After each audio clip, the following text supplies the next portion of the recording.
Ladies and gentlemen, if you are a small business owner, solopreneur, entrepreneur, or someone who wants to escape your job, or you're just not yet quite happy with the results of your marketing, your sales, your systems, your funnels, then I highly recommend EmployeeEscapePlan.com. Mr. Joe Nicasio is a great friend of mine, and he's coached me, been an advisor to me, mentored me, and just is full of wisdom. So if you want to grow your business, you want to reach more people, impact more lives, Joe loves helping people succeed, and he loves making a bigger difference in the world. So I highly recommend EmployeeEscapePlan.com. Very good. Very good. Eric, a.k.a. the Cashflow Doctor, has been a tax practitioner since 2009. He focuses on looking at tax matters in a forward-thinking perspective, not as a mere historian like most tax professionals. While most tax professionals are like general practice physicians, Eric is a tax surgeon. As an enrolled agent, he represents taxpayers before the IRS in matters of audits, tax controversy, and negotiations. Eric is an expert in tax and accounting matters with a great fondness for working with and guiding small business owners. Tax planning and accounting is an important component of growing and scaling a business and is normally overlooked because of the headache and hassle. Eric, you ready to rock this? Oh, yeah. Yeah, oh, I am down. Yeah. I'm ready. Ready. Awesome, brother. How's it going, my man? You are now live on Becoming Your Greatest Possible Self. Woo! Oh, man. I'm checking that off bucket list. Check. I got to hang out with the dynamic, incredible Chris Burns. Thanks for having me on. Thank you. Yeah. Thank you for taking time out of your schedule, making this happen, being flexible, and, dude, it's going to be the best day ever. Best interview ever. You ready? Ready to bring the fire? Ready.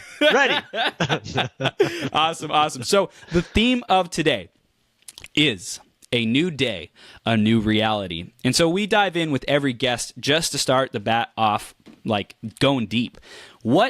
How do you relate to a new day, a new reality? How do you take on the perspective of every 24 hours, you get a new perspective to start anew, to start fresh, to step into a whole new world? How does that show up for you and your clients and how you live life? So let me kind of tell you a story. Sure. I just came back from a mastermind over the weekend. My buddy Cole had to run it, Drive Connect. It was awesome. And I treat every day as a brand new day, a new reality where there's unlimited opportunity. And when opportunity comes, you just got to grab it and go for it. Yeah. So Friday, we had a great mastermind, great talk. Me and my buddies, the four of us, went out to grab dinner because we knew we were going to be partying hard Friday night. You know, you're in Vegas, party hard Friday night. Yep. But we had to eat something just to make sure that we had enough energy to sustain through the debacles and festivities that was going to be partaking after that. So sitting down talking to my buddies, and one of them, Jaden Gross, a good friend of our circle, he was saying that he was going to fly out to Ty's house, Ty Lopez's house, to do a speech at his mastermind. And my buddy Josh like, Eric, yo, you got to come out there and talk to them because you do a lot of cryptocurrency taxes and small business tax. I think there's a great connection there.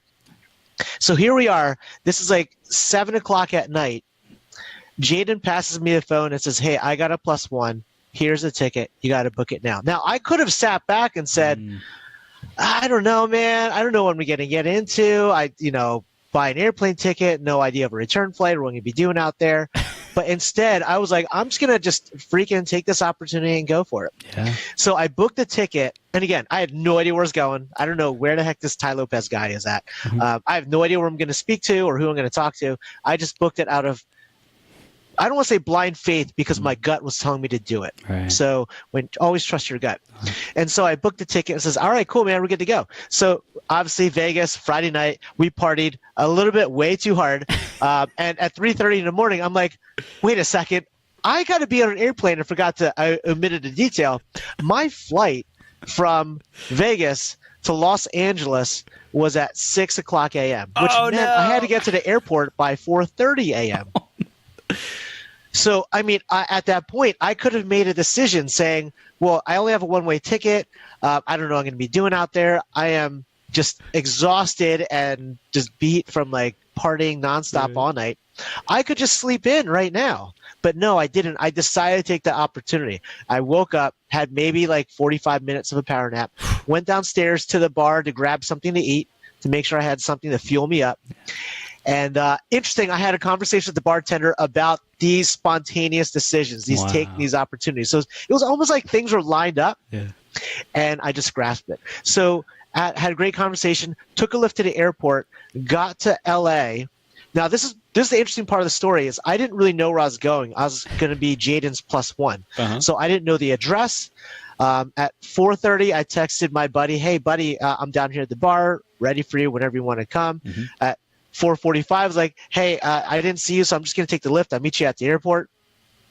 5 o'clock, I was like, "Hey, I'm at the airport. I don't see you." 5:15, I'm like, "Hey, I'm in line at the. They're about to start boarding. Where are you at?" Start calling them a couple of times, and then I'm on the airplane saying, "Hey, bro, it's like 5:45. We're about to take off. I think they closed the doors." And so I didn't know where I was going to go. And again, at that moment, I could have bailed and said, "Hey, I'm just going to get off this airplane," because again, this is a complete mystery. I have no idea what's going on. I decided to go for it. And again, this is the opportunity, making your day, taking that day, taking it by the horns and just controlling it. So I landed in LA, and now I still haven't heard from my buddy that's supposed to bring me over to this mastermind event to show me where I'm at, do a warm intro for me. I haven't seen him yet. So luckily the day before, I met one of my clients in Vegas that said casually, just out of the blue, saying, "Hey, I'm going to be flying over to Ty's place in Santa Monica for his mastermind." So I texted her at 7 a.m. and said, "Hey, Leanne, do you mind if I just grab the address for Ty's thing? I'm actually in LAX and be out there." And again, this is a series of, it's not coincidence. These are all lining up for opportunity. And anybody in the right mind, well, not the right mind, anybody could have said, "No, never mind, too hard, too difficult, I can't do it," and turn down this opportunity. But I didn't. I decided to take it by the horns and go for it. So I get the address from my buddy. I take a lift over to Santa Monica. Beautiful hotel, oceanfront, tons of people in line. So I'm like, I guess this is it. So I get into the line, and I get to the front of the line, and the guy's like, "Have you registered? Here, sign this waiver." I'm like, "Actually, I'm not registered. I'm here with a guest, my buddy, but he missed his flight. So I'm his +1, and actually I'm supposed to be here to talk to Ty's team about crypto taxes." And he's like, "You're not on the +1 list because he was supposed to come with you, but let me figure it out. Let me work it out and see what's going on." So I'm just standing there, and I'm just chatting to the other people that are part of his team. Great group of people, love the energy. The guy comes back, says, "Okay, you're good to go. Come on in, and we'll just give you a general ticket pass." And as I was talking to the folks that were registering folks in for the mastermind, I come to find out that one of the first guys I talked to was actually the course designer that does all of Ty's course development, course building. And that's really the guy that I want to talk to, because he's the one that's going to be directly interfacing with me. Totally. So I talked to him, be like, "Hey, I'm actually here. I need to fly back to this mastermind in Vegas. I'm just here for an hour or so, and I just want to just connect with Ty." He's like, "No, actually, the guy you want to talk to. Let's trade numbers." So I get his cell phone number. We chat real quick, hit it off, and say, "Awesome, cool." I get my pass, and then now I have two options. I have the option of either going back to one of the couches in the hotel and taking a nap, or grabbing some breakfast. So I go down to Starbucks. I decide to grab some breakfast because I'm so frazzled. I'm on like in half an hour, 45 minutes sleep right now. It's nuts, totally nuts. So I grab Starbucks, grab something to eat, fuel up, and then I realize at that very moment I don't have a return flight back to Vegas. So I sit there, I somehow scramble, I book a return flight at 2 p.m. So that means I still have an hour or so at Ty's event. So I get over to the event, do some networking, meet up with some folks, make some new friends, and I'm sitting there. The event starts beginning, and Neil Patel goes on, which is a phenomenal marketer. Yes. I love hearing from him, but I was so frazzled that I was sitting there like this. And the guys like next to me that I made friends with, they kept like smacking me, and I'm like, "I'm so sorry, guys. Sorry, guys." At 12 o'clock, I get up out from my chair. I call the Lyft, and the only reason I knew I got to the airport is because the Lyft driver turned around and says, "Hey, bro, wake up. We're at the airport." I get I get through the airport, get in an airplane, fly back. I get back at 5:30, just in time to finish the last bits of the mastermind. Wow. So that's, for me, your question was, how do I create my day every day? How do I make it a new day every day? Yes. The moral of the story is when opportunity knocks, you got to take it. There's going to be some hardship. There's going to be a lot of challenges along the way for you to get to where you need to go. Don't have any expectations. I mean, I still don't have any expectations of the actual meeting. I just thought it was really cool that I did this whole like amazing race kind of thing. Dude, that was a freaking adventure. Crazy adventure. You know, when life gives you these opportunities, there's two trains of thought. You either just grab it and do whatever it takes to make it happen, or you just give up and you just live a life of mediocrity. And I could have just totally, and don't get me wrong, the mastermind is phenomenal. Cole Hatter had phenomenal speakers, had a lot of friends in there, but I could have sat in and just learned about stuff that the reality is I already have a lot of it in my head, like most of us. And we hire coaches to bring what's out of our head into reality, not because they're gangsters or whatever. They're just help bring what's in our head out. So I could have sat there and just absorbed more information, or I could have just grasped this opportunity, and that's what I did. Wow. So I don't know. That's kind of like a full circle storytelling of me recreating my day. And that's what I love to do every day. Is just you may have the best answer to that question in the entire day, just so you know. It's gonna be tough to beat. That is a tough one to beat. And I'll be 100% transparent. I'm still recovering from that right now. Dude, I believe it. Oh my gosh, I love it, man. I love it. Eric, you're my a freaking rock star, dude. So grateful that we got to connect, and we actually connected through Nicholas Barely, amazing guy, and his wife Amanda Barely, $1 billion body, brotherhood, and their live event, and just shout out to those guys because they're seriously putting in some work and create an awesome group and people. So just grateful, and you know, just your caliber of person is all around their circle. So just, you know, if you, everyone who's listening, if you're a man, you want to take your ish to the next level, definitely $1 Billion Body Live. It's coming in June, I believe, this year. So I'm going to be there. It's going to be a blast. Super stoked. But yeah, man, Eric, it's really, you are a blessing to everyone who you're around because you're just playing full out, man. And tell us more about how you play full out these days. You're doing taxes. You're a tax surgeon. Tell us more about that and what you do for people. Yeah, so absolutely. So let me kind of like, I just love storytelling because that's like my thing. Let's go, I just love like relaying it in the stories. So like a couple of years ago, I kind of like, I've been in the tax game for over 8 years now. Wow. I ran a really big practice out back east. I had 4 offices, 2,500 clients, like 43 employees. It sounds successful, and it was. We cash flowed very well, but gosh, it was like a huge, extended, dysfunctional family. Yeah. I moved out here to California to support now my ex-wife with her YouTube business and still work on the tax side of things.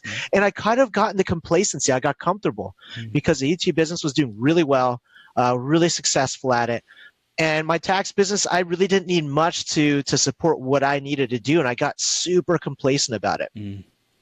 And about 2 years ago, I started having friends, you know, always asking me, hey, what did you do before you got into YouTube? What are you doing right now? I'm like, oh, I do tax work, I do consulting and stuff like that. And I started getting these questions because people always have tax questions. And I realized that there's this huge gap of like folks and knowledge of when it comes to taxes, what to do. Most folks, they only interact with their tax preparers on a one-time per year annual basis. It's very transactional. And half the time, they don't really interact with that tax person for the rest of the year. So there's a lot of questions. So it really got me interested about like, hey, you know, I'd love to kind of like I'd love to be able to share knowledge and information to cover this gap. There's a huge gap between where people are at and the amount of knowledge they need to be successful running their businesses. So I got really passionate about that. And I had a big life change about 8 months ago, and it really fired me up to really double down and help folks out. So in the past, like when folks were looking at doing taxes or tax work, and even myself back then, I was like a historian. Folks would come to me at April 15th or March 15th, depending on what type of entity they have. And they say, here's all my paperwork, file my tax return. Yeah, cool, totally. Punch the numbers in, tell them a couple of stories and say, okay, here it is, here's what you owe.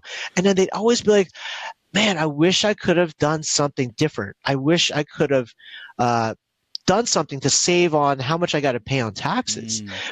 And Now I've pivoted the way I look at things. I'm no longer a historian. I like to work proactively. Yeah. I like to say that I'm a tax futurist, where a lot of the clients now, I do a lot of high-end tax planning with folks that are, successful in their businesses. And I really look at what they're doing, help them optimize their cash flow, and also optimize how their businesses are structured.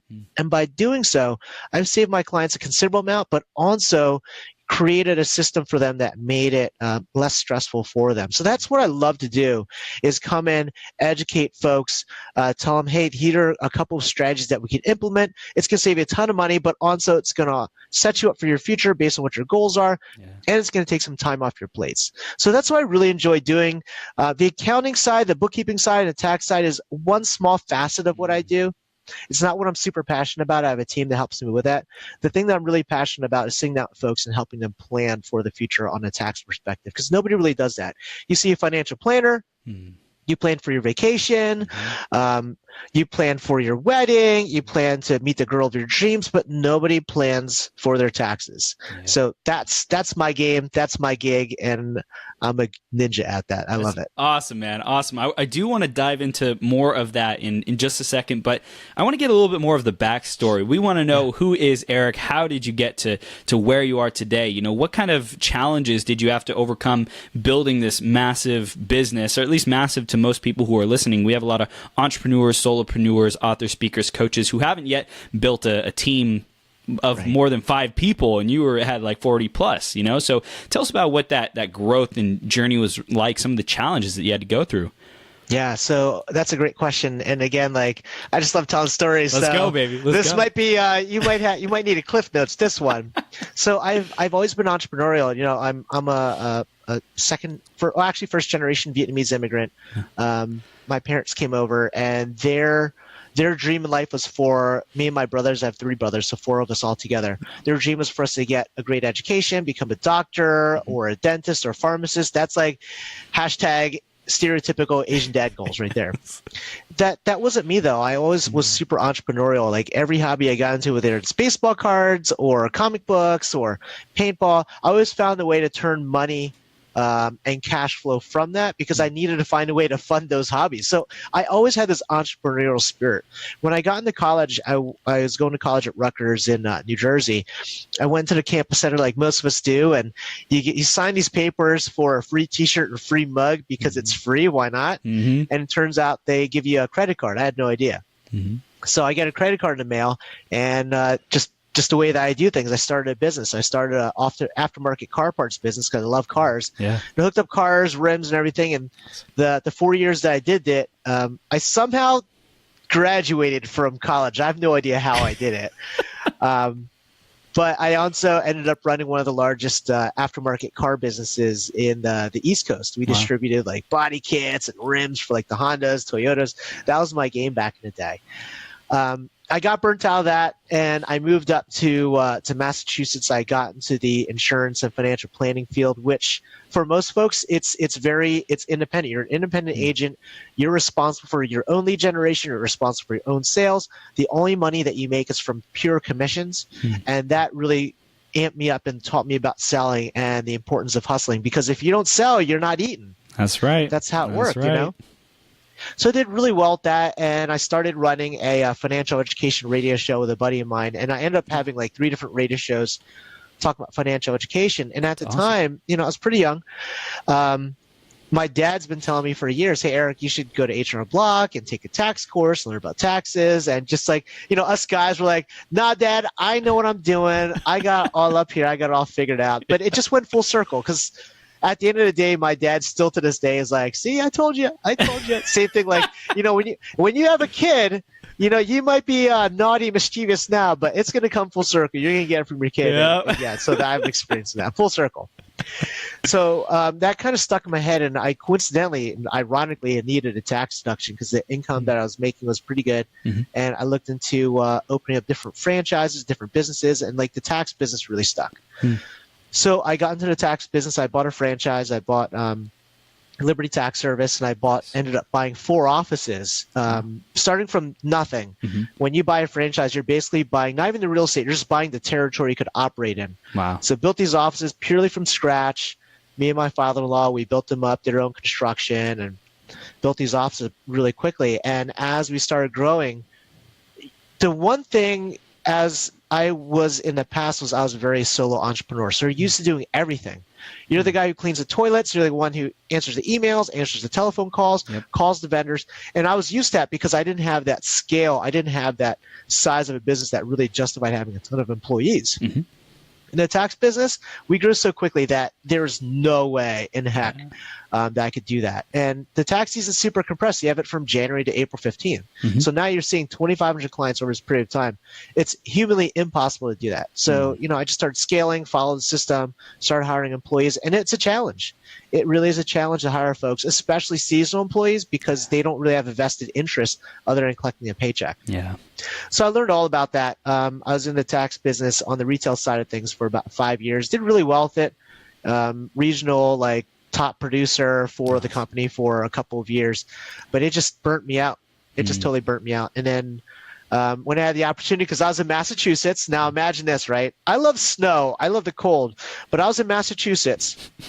My tax season runs from January to April, which coincidentally falls in line with wintertime. Yep. And New England during that time, every single year consecutively had the worst snow ever. So one year was the worst we've ever seen. The next year was the worst we've seen ever. The next year was like, man, those last years weren't anything compared to this year. So after a couple of years of that, I was like, this is terrible. So we moved out to California, thank God, and it's beautiful out here. I love sunny SoCal. Mm-hmm. I try to run the business remotely, going back and forth, and that's something that I'm still trying to work through, and I'm sure a lot of entrepreneurs would love that. You would love to have a system in place where you can not show up and your business still run for you. Mm. So I had that challenge. I tried to do that, and at the time, I didn't have a system in place, and it was really tough. So I ended up selling all 4 offices to a buddy of mine, and then we focused all in on the YouTube thing. So that's kind of like the story of where I've gone. And now with what I do, I have a distributed team. So I actually work out of my my home. Mm-hmm. I talk to a lot of my clients, either visiting them in person or I go over to their offices or through Skype. I have a lot of clients all over the country. Awesome. And I have a team that's all across the country and also virtual assistants in the Philippines. So that's how I chosen to scale. And it is challenging because it's hard to build that same team rapport aspect like I had when I had a brick and mortar where I had people in front of me. Because you could see, you could touch, you could hug them. I'm a hugger. Yeah. I'm the kind of guy that I just love hugging people, and people really bonded with that.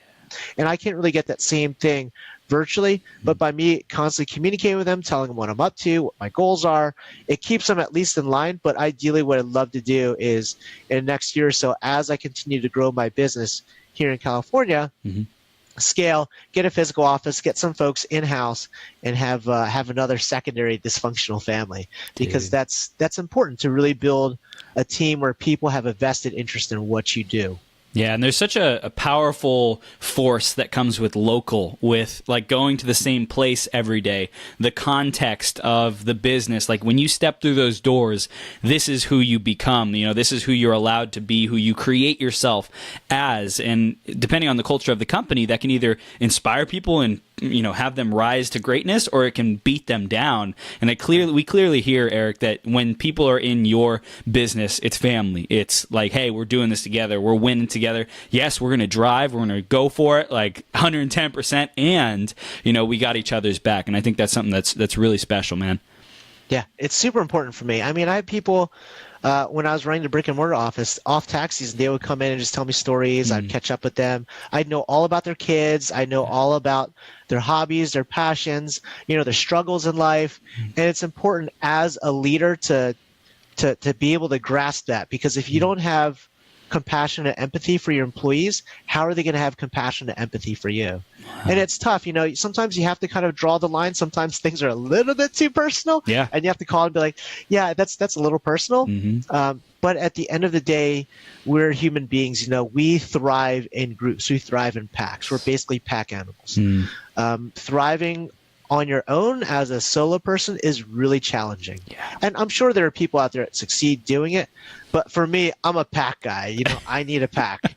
And that's how a lot of people thrive. A lot of people succeed. So you're right on with that assessment. I think to the age that we're living in, it's becoming increasingly exponentially harder to win on your own because there's just so much advancement, so much growth, so much sharing. If you're not included in that, to try to do it on our own is just, it's like stupid, it's foolish, it's ignorant, it's arrogant. It's like, why? Don't. 100%. 100%.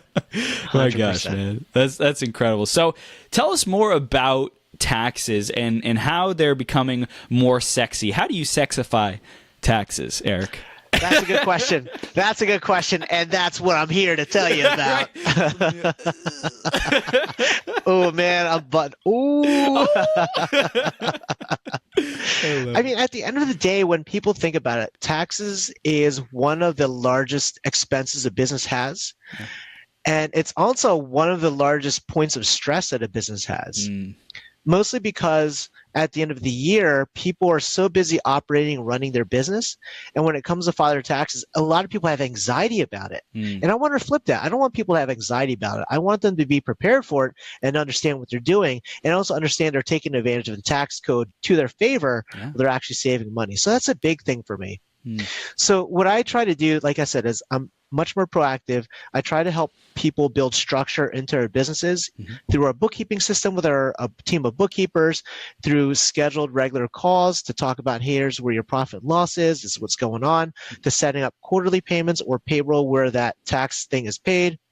And so when it comes to the end of the year, they don't have anxiety of, I spent all the money, I don't have any money to pay the IRS. That anxiety is gone.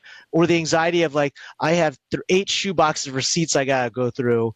I need to put these together on an Excel spreadsheet to give my tax guy. That anxiety is not there anymore. To like, hey, how am I paying so much money in taxes, but I don't know if I could maximize my deductions? And that the anxiety is taken out. So for me, I think that's important. The knowledge and understanding and the ability to know that you have a team behind you to take the anxiety out of it makes taxes like fun again. It makes it really entertaining, and it makes it sexy again. And when it comes to folks are at a different level business-wise, when I come to talk to them and start planning with them and start doing some creative structuring that most tax advisors have no real idea about or really any knowledge about, when I do that and they see how much they can save tax-wise or what they could do and get a deduction for it, that's when it gets sexy. They're like, wait, I can pay my kids a salary and put that money towards their college education and effectively get that deducted? Yeah, totally. Boom. Wait a second, I could pay grandma that I'm supporting to watch and clean my house.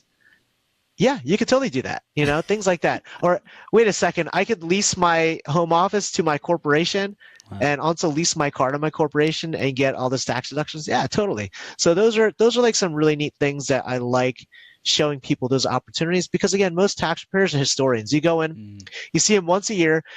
They might give you an hour or 2 of their time and say, okay, here are a couple things you got to do moving forward. Make sure you buy stuff by the end of the year to get that deduction, and don't forget to do your payroll and, the standard typical blanket answers, because they're so busy. It's really hard for them to give that customized, personalized look of things.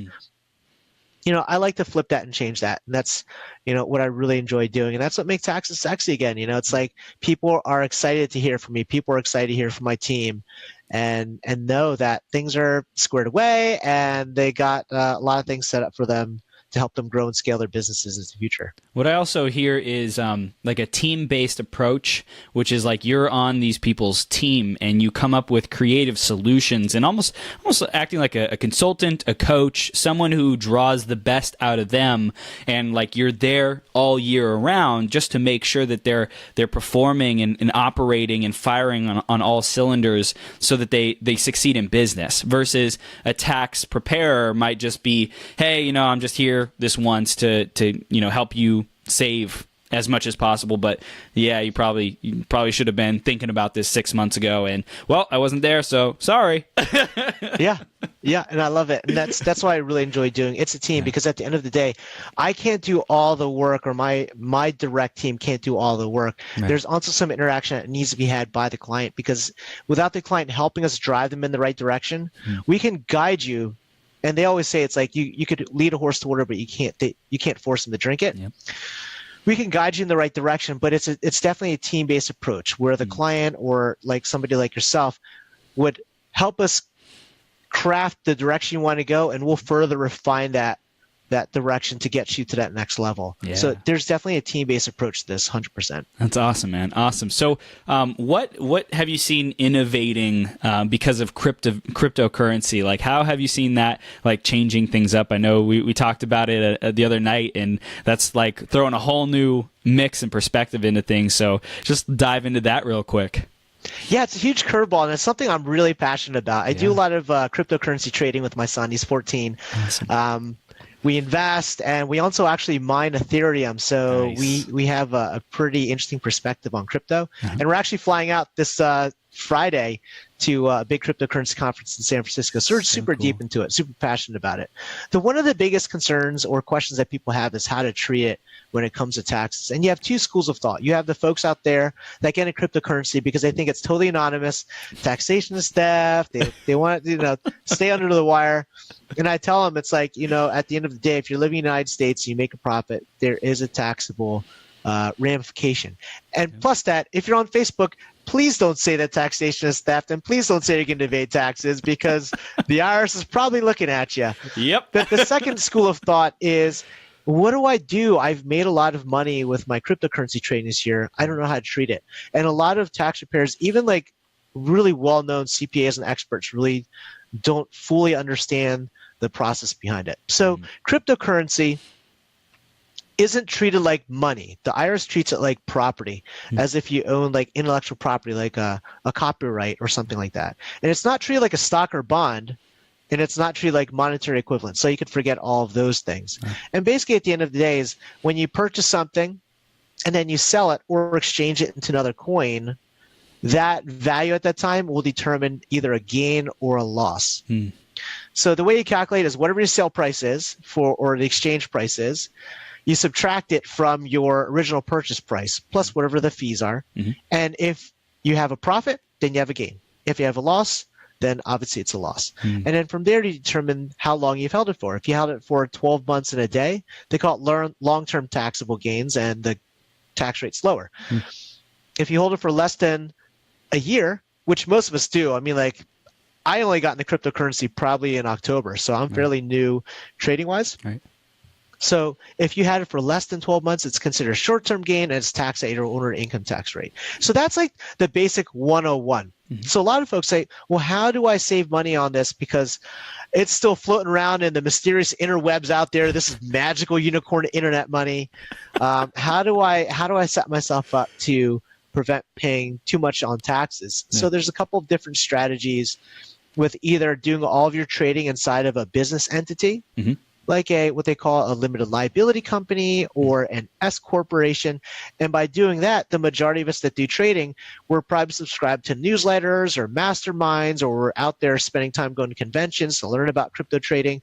All those could be offsetting your profit from your trading. So that's one strategy that I advise to a lot of folks. Another one is the fact that because it's considered property, and not a security. So security, just to be clear, is like a stock or a bond. Like you're buying Amazon shares or shares in Apple. Right. Cryptocurrency isn't treated in that same fashion. So with cryptocurrency, if let's say you bought it Bitcoin at $18,000 and now it's at $11,000. If you sold it right at this point in time, you'd have a $7,000 loss. Now, if you rebought it at that $11,000, you still have that reflected $7,000 loss. You couldn't do that if you're trading stocks and bonds, because they call that a wash sale. They want to prevent people that are trading stocks and bonds from creating these crazy, ridiculous losses that really don't exist. Right. But cryptocurrency, because it's property, you could do that, which is really cool. Wow.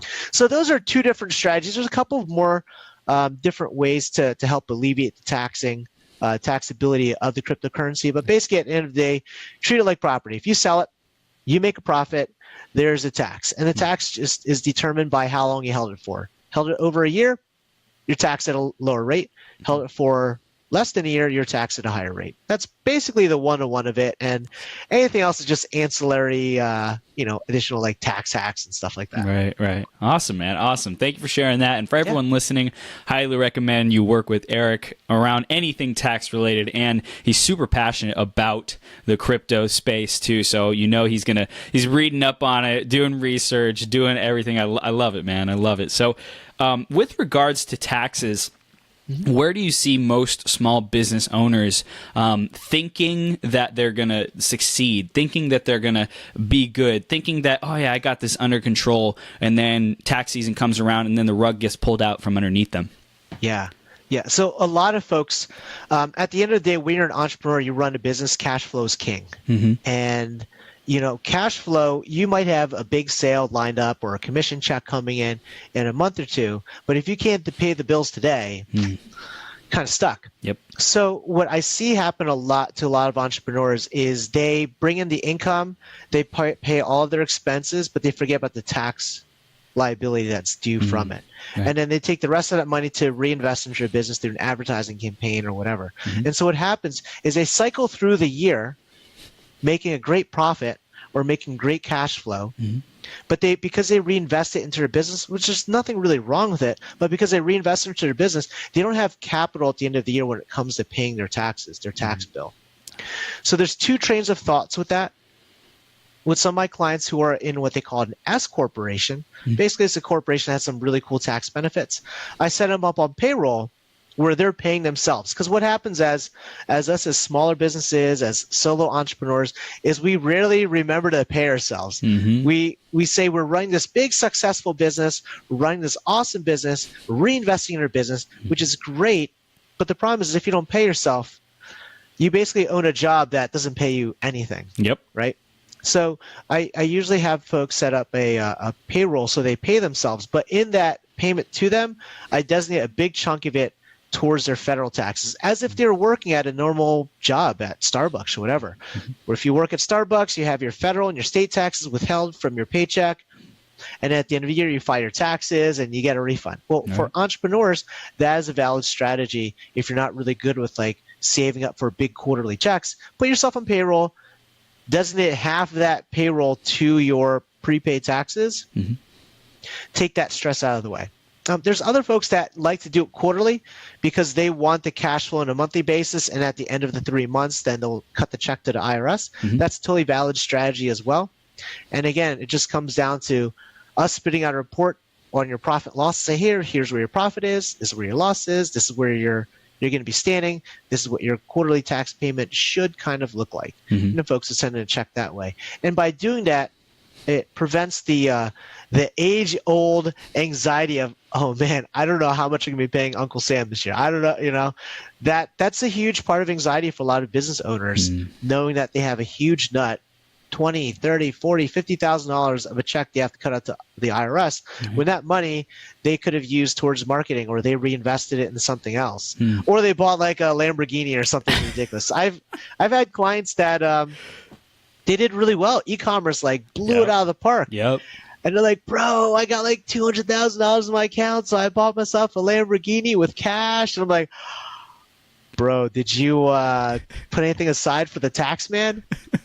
No, what are you talking about? Well, that profit, you got to pay some tax on that profit, So a lot of situations like that. And it happens because, that's so much money can come in where you don't really see the bigger part of the picture. So what I recommend for a lot of my clients, set up a couple of accounts, your general operating account, your general savings account for your bank, for your business, and then one account for your tax payments and one account for your payroll. And that way it keeps things simple where you're already pre-depositing money to the tax account or into the payroll account. So that way you don't have to really forget about it. Awesome, man. Awesome. I know it probably depends on how much income we earn, but is there a general amount of percentages that you would advise depending on the income bracket, or does that depend on industry? Does that depend on a lot of other factors? That's a good question. At the end of the day, the IRS just cares where your overall profit sits. Okay. So the higher your profit is, once you hit, 10, 20, 30, 40, $50,000, $100,000, once you start growing up in profit, the tax bracket does increase. I recommend at a bare minimum to set aside at least 15 to 20% into your prepaid tax account. And that's just like a safe number, because we could do creative stuff towards the end of the year to deduct things, but that 15 to 20% is the base amount that I would recommend, at least at the very minimum. So that way, when you do come to file your taxes, you're not sitting there with like your jaw hanging down because you owe so much money. At least you've had a good chunk of it saved away for that payment. For the people who get to the situation where, like, let's say they've been spending all their money, they come see you, and they're like, "Crap, I don't have enough money." Like, what do those people do who have overspent and now they have to kind of like play catch up? What's the strategy for that? Yeah, that's a great question. The biggest thing is to file your tax return online. Not online, but file it on time. A lot of folks think that they don't have the money, so they'll do an extension. An extension is just an extension of time to file, not of time to pay. And then once they send in the tax return, or once we complete the tax return and send it in, then from there we would get in touch with the IRS and set up a payment arrangement, set up a payment plan to get it squared away. So the IRS, as long as you're proactive in getting in touch with them and talking with them, they're totally cool to work with. Awesome. They are really cool to work with. But the 1 second that you fall out of compliance or you don't get in touch with them, man, they are like the hungriest dogs, werewolves, like whatever you want to call it. It's like there's like a piece of beef just hanging in front of them. And they are hungry. Vicious. Well, this is great, because it not just with taxes, but this is applicable to every area of life, ladies and gentlemen. And what Eric is saying is so important. It's like integrity, taking care of the stuff, the agreements, the things that we know we're supposed to be doing. Like, you could have someone who's been expecting you to call them for a long time, and you haven't called them because you're too busy, whatever. And then eventually, like, they blow up and they write something on your wall in social media, and it looks really bad, and it's like, oh shoot, I probably should have dealt with that earlier. So Eric, how has taking a proactive approach to life showed up in other areas for you, or how has that made a difference for you? How have you seen that really benefit you? Because not only do you do it with your clients, but I'm sure it shows up in other areas as well. Yeah, that's a good question. I have a 14-year-old son, I'm a single dad, and I'm really proactive when it comes to helping him with his homework. I ask him every day, hey, what do you have for homework? Do you have any tests coming up?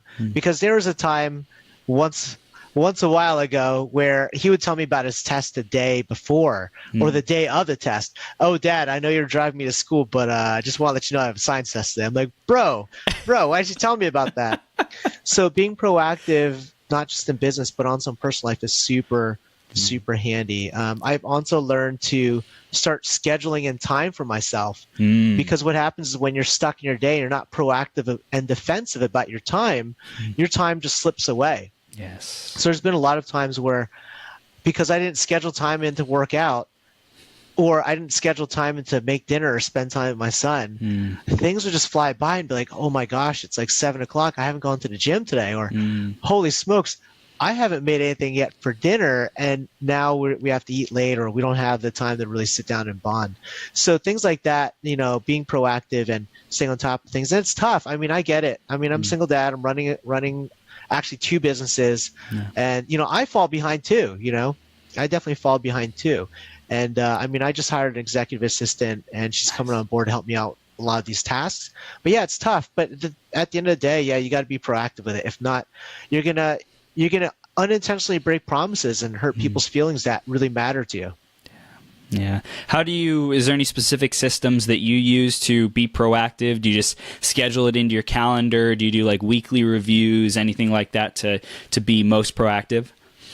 I mean, the biggest thing for me is definitely scheduling in my calendar. My calendar is like, I can't do anything on my calendar. If I don't have my calendar or know what I have going on, I'm lost. That's super important to me. Yeah. I also do journal to kind of reflect on what I'm grateful for and things that I need to do coming up. Yeah. And it helps me, once I get through the whole gratitude thing, I do like this just random writing exercise, and I start writing down, oh crap, I need to get back in touch with XYZ, and I take a note of it, and that's really handy too. So those are the two things I'm implementing at this point in time. Awesome. But I'm always open to like new ideas and things that help me increase my productivity. One of the things that a friend of mine recommended, I forget the name of the tool, but it's a tool that that sits on your computer desktop and it tracks how much time you spend on social media. Ooh. On Facebook or Reddit or Instagram, because Wow. gosh, I'm guilty of it. I mean, I'm much better than I was before, but before I used to spend, when you collectively add it up, 2-3 hours a day just looking up nonsense. You get pulled into this rabbit hole of likes and shares and Yep. funny meme videos, and it just sucks you in. And I'm a lot better at it now, but that is one thing that I'm working on for sure. That brings up a great point. How do you, with the business owners, entrepreneurs, solopreneurs out there who are listening, they're probably constantly wondering, what do I focus on? What's my priority? How do I stay on task? So is there any recommendation you have about like breaking down goals or achieving your goals, or how you stay on task, how you stay focused? Yeah, that's a good question. I think I read a good book, and I'm still finishing up, called Profit First. And when people are running their businesses, a lot of people are very sales centric, which is important for sales because that's the revenue coming in. But think of your profit first. So when you do have a sale, make sure you designate what that profit is before you start paying your expenses. So I think that's a good first step and puts people in the right mindset. Because again, most entrepreneurs, we're so focused just on the selling piece of it and paying the expensive piece of it and the advertising piece of it that we never remember to pay ourselves. And at the end of the day, we just stress out because we don't have the money to spend, or we don't have the money to do what we need to do with their families because we put it all back in the business. So that's probably the first big thing that people should be concerned about. The second one that I would say is definitely be either proactive or organized in how you do your bookkeeping. There's a lot of like really easy to use softwares out there like QuickBooks. Me and my team, we use Xero. Nice. If you don't have the bandwidth to hire a team like myself, that's no big deal. At least start doing bookkeeping. And it doesn't take much time if you're just starting out, maybe a couple hours per month, to start reconciling your expenses, because that way it will give you a better gauge of where your profit is, where your loss is, where you stand financially. Whereas a lot of folks, they don't really know that until the end of the year when they do their books and be like, shoot, I lost money. It's crazy. What are they telling themselves? What have you found, solopreneurs, entrepreneurs who are listening right now, what are they telling themselves so that they can sleep at night and not have to face this reality of like whatever their actual financial situation is? And how can we shift that? How can we change the conversation in our heads to make it a priority? Right. That's a great question. I think the first biggest thing is stop looking at your bank account value as a determination of your financial success, because that's just the initial or immediate cash you have at this point in time. It doesn't reflect what's going to happen in the future. It doesn't reflect what liabilities or bills that you have coming up. That is probably one of the worst ways to gauge the success of your business based on solely on your bank account. Instead, live within your bookkeeping software and understand where your profit and loss is. And from there, it would really change the game, because now you'll know, okay, this project, it cost me a crap ton of money. This project over here made a ton of profit. So I think that's probably the first thing really to focus on. And then the second one is to start creating systems and to not procrastinate. I mean, I'm a terrible procrastinator. I'm much better than I was before, to be totally transparent and honest.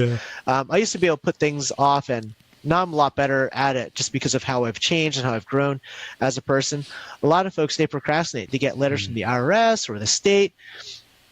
They don't even open it. They just look at it. Heart starts beating. You open a mailbox, letter from the IRS, your heart starts beating. Oh, crap. You put it in the pile and you forget about it. You get letter number 2 a month later. Heart starts beating. This one looks a little more urgent. You put it in the pile. Month number 3, third letter comes, final notice. Heart starts beating, you ignore it. And then the IRS revenue officer comes knocking at your door. Oh, man. Hey, John, you been missing you over here. What's been going on? So that's definitely another thing that a lot of entrepreneurs tend to do, is we get so caught up running our businesses. There's nothing wrong with that. But if you get correspondences from the IRS or state or their sales tax entity, whatever, open that stuff up immediately and address it. The sooner you're able to address it from the point of receiving it, the better result and outcome you're going to have. The longer you wait, the more, again, hungry werewolf, piece of steak, they've been looking at it for 3 months, right? If they've only been looking at it for a day and you answer them back, they're like, okay, we're not that hungry. But if you wait for three months, they are really hungry. I love it, man. It's so true. It's so true. So again, back to that like integrity, doing what we know to do, confront the uncomfortable, ladies and gentlemen. Just like face your fears, deal with it. And if you don't know how to deal with it, take one step at a time. Ask for help. Ask for help. Send Eric a message. Whatever time you're listening to this interview, whether it's January, February, March, whatever, later in the year, and you're still wondering, what do I do next? Or I'm still concerned. I got this thing that I'm dealing with. Eric's going to be around. He's here for you. So, Eric, we're beginning to wrap up, man. We've already been blazing through this for about 45 minutes or so. What is the final takeaways you really want people to receive from this interview, last minute, tips or anything like that we can receive? Yeah, the final takeaways I would say is number one, be organized with your bookkeeping. Super important. Saves a lot of time. It will cut down a lot of anxiety and stress. Trust me, the investment time that you put in on a monthly basis is more than worth it. And if you don't want to handle it or your business is too big for you to handle, that's what professionals like myself are for. Consider asking the advice of a professional. The second one is to not live within your bank account, but to live within your bookkeeping software. So stop looking at your bank account and using that as a metric for success, because you're going to have ongoing expenses, more income coming in. It's a false gauge of the health of your business. Instead, go in your bookkeeping software and get a better understanding for what your profit and loss is. Finally, make sure you pay yourself first, profit first. So when you make a sale, at least put a percentage away into account that is to pay you with, and then use the rest of the existing funds to pay your expenses with. Because if you don't pay yourself first, nobody else is going to pay yourself first. Right. So those are the three biggest takeaways I have for folks that are just starting out or folks that are running successful businesses. Once you get to a scale that's like $500,000 in profit and above, there's some crazy stuff you could do tax-wise to set that stuff aside. But for the vast majority of folks out there that are just starting, or they're an independent contractor or solopreneur, those are probably the three biggest things to start with. Cool, man. Awesome. So Eric, how do people stay connected with you? What do you want them to do next? They can either hit me up on LinkedIn, they can pop over to my website at thecashflowdoctor.com, or just shoot me a ping either on Facebook or shoot me an email. Either way, I'm pretty easy to access. I am swinging the tax season now, so things can get a little hectic, and it might be 24 hours for a response or so. But shoot me a message or a DM on Facebook. I'd be more than happy to at least give you a consult and see what you're up to, and take the next step and see what happens from there. Awesome, dude. Eric, you're on fire, man. I'm so excited to see what this Taxes year... are sexy again. is bringing for both of us, man. I love it. Bring in the heat, baby. So, dude, keep it up. Thank you so much again for coming on today. Everyone who's listening, definitely send Eric a message. Contact him. He is the tax guy for you, and he'll help you save more money, earn more money, and just be an epic business owner. So, Eric, have the best day ever, brother, and we'll see you soon, okay? Love it. Love you, man. I appreciate you. Love you too, brother. We'll see you soon. Have a great one. Take care.